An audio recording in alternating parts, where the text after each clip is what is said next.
What is going on, Pokemon community? It is Achilles018 here, and today we are continuing my mini-series on my top 7 Pokemon generations. If you're joining me for the first time and you want to get caught up, you can check out the links in the description to view my previous episodes. If you're still with me, we're on the number 2 pick and we're heading toward the top. I'm ready, let's go. Number 2. Generation 5. These games are what Pokemon is all about. Enticing storyline, loads of new Pokemon to catch, and lots of exposure to new creatures, characters, and features. Fantastic character development, memorable gym leaders and Elite Four encounters, convincing evil team that actually bring up a convincing argument for their existence in the first place. Not to mention, this generation is perhaps the most obviously dark in a franchise that has always been kind of dark, but more discreetly so.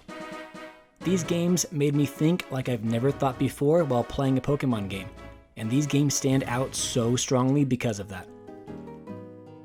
Generation 5 was a break from the norm in a variety of ways. As the swan song games on the DS before the jump to 3DS in Generation 6 and 7, these games threw everything the DS had to offer right at us.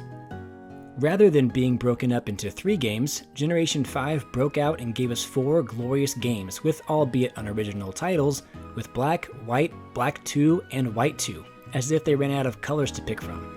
Seriously though, for those who don't know, the reason they added the 2 versus retitling the game like other generations was because unlike the third versions of games like Yellow, Crystal, Emerald, and Platinum, which were all alternate retellings of the same story as the previous sister games of that generation, Black 2 and White 2 take place 2 years after the events of Black and White, so they are separate stories in and of themselves, and mark the first time that a player character changes within the same generation. Pokemon Black and White gave us our first look at the Univa region, which is loosely based on New York. The outer lying country areas are bright and warm, with the wind blowing through the rustling trees with red and golden autumn leaves.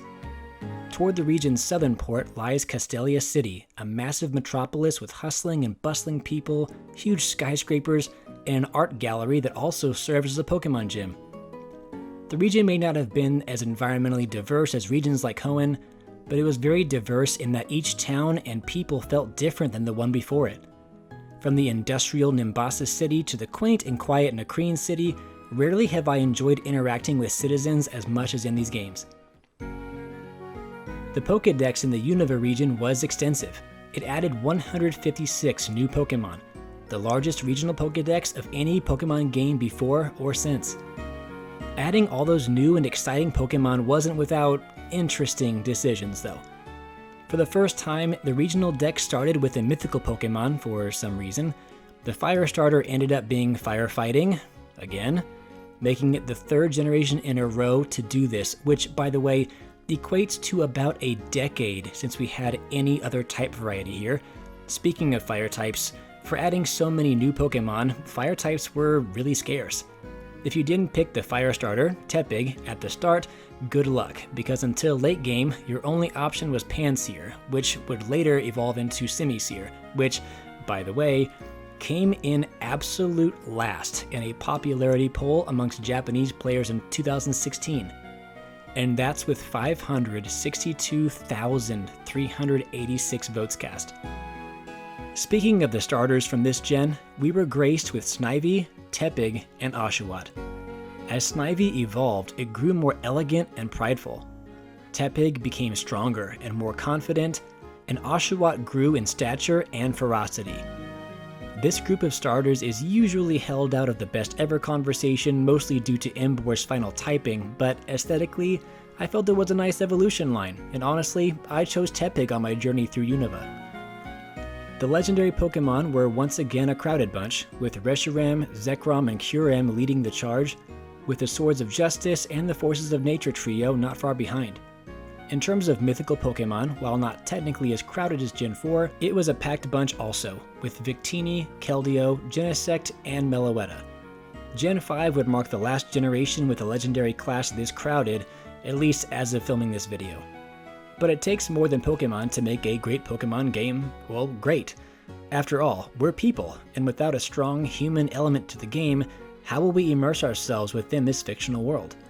The human element and the complications that come with being human is kind of what makes life so interesting and what makes any story immersive. The Generation 5 games really nailed this down pat, and to this day, the Generation 5 games hold my attention as the best story ever told in a Pokemon game.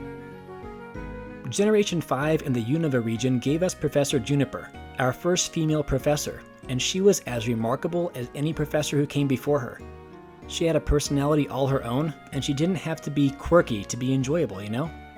Bianca and Sharon were both amazing rivals in their own unique ways. If you want to hear more details about my perspective on Bianca and Sharon, you can check out my top 5 rivals video here. When it comes to the cast of characters though, one in particular stands above all the rest. Generation 5 has arguably the best character introduced into a Pokemon game.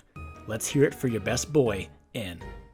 N is a cool and nonchalant looking dude who actually has a lot of deep thoughts about the darker side of being a Pokemon trainer. He asks a lot of questions that trainers like you and me probably didn't give much thought to at the time. Do Pokemon want to be caught? Does the process of capturing Pokemon make them companions or minions? Are the Pokeballs they live in comfortable? Or are they miniature prisons the Pokemon are dying to be released from? The answers to these questions are still unanswered and may forever remain that way, but it was N that brought these moral questions out of the shadows of fan theory and into the limelight. Pokemon has always had a darker side, normally being hidden in Pokedex entries that are optional to read. But these games brought the dark side of Pokemon into essential story progression conversations and battles that could not be missed. And it had an impact on many players of these games, and that's all thanks to N. The evil team, Team Plasma, is a team dedicated to the release of Pokemon, which essentially sounds noble and understandable. But of course it ends up being just a tool to attain power for Getsis, the leader of Team Plasma and N's father. The admins of the team had personality and substance like Gen 4 before it, but Team Plasma didn't quite have the allure that Team Galactic had from Gen 4 before it.